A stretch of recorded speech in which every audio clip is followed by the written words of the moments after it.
আসসালামু আলাইকুম ওয়া রাহমাতুল্লাহি ওয়া বারাকাতুহু। আলহামদুলিল্লাহ ওয়া কাফা ওয়া সালামুন আলা ইবাদিহিল্লাযীনা ইসতাফা, আম্মা বাদ। ফাআউযু বিল্লাহি মিনাশ শাইতানির রাজীম। বিসমিল্লাহির রহমানির রহিম।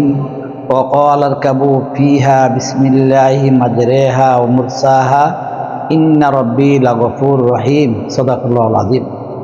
সুপ্রিয় দর্শকবৃন্দু, আয়াত শুনে বুঝতে পেরেছেন যে বর্তমানে বাংলাদেশে বিভিন্ন জায়গায় বন্যা হইতেছে।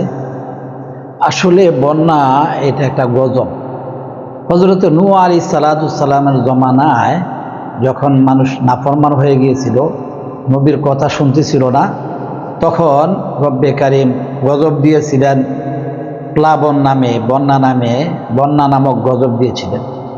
বর্তমানে বাংলাদেশের মানুষ বেশি বেহায়াপনায় লিপ্ত হয়ে গেছে। রব্বে কারিমকে ভুলে গিয়েছে, এই জন্য আল্লাহ তাআলা বন্যা নামক গজব দিয়েছে।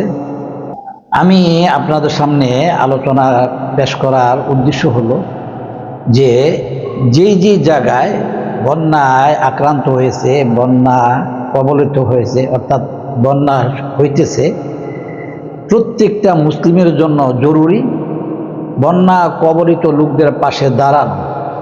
তাদের কষ্টের সীমা নাই, বিপদ এমন বিপদ যে তারা কোনো কিছু করতে পারছে না, খাবার পাচ্ছে না, বিশুদ্ধ পানি পাচ্ছে না, ঔষধপত্র পাচ্ছে না, ঘুমানোর ব্যবস্থা নেই, শোয়ার ব্যবস্থা নেই, বিশ্রামের ব্যবস্থা নেই, কামাই রোজগারের ব্যবস্থা নেই। এই জন্য প্রত্যেকটা মুসলিমের জন্য জরুরি হয়ে পড়েছে বন্যা যারা আক্রান্ত তাদের পাশে দাঁড়ানো, তাদেরকে সহযোগিতা করা, জান দিয়ে, মাল দিয়ে, প্রাণ দিয়ে, সব কিছু দিয়ে তাদের সহযোগিতা করা মুসলিমদের জন্য, মুসলমানদের জন্য কর্তব্য এবং জরুরি। আসুন বাংলাদেশে যে জায়গায় বন্যা হচ্ছে তাদের পাশে আমরা দাঁড়াই এবং সাথে সাথে তওবা ইস্তেগফার করি, রব্বে কারিমের দরবারে রুনাজারি করি, কান্নাকাটি করি। আল্লাহ তাআলা যেন বাংলার জমিন থেকে তথা দুনিয়ার জমিন থেকে, বিশ্ব থেকে বন্যা নামক গজবকে উঠায় নেয়।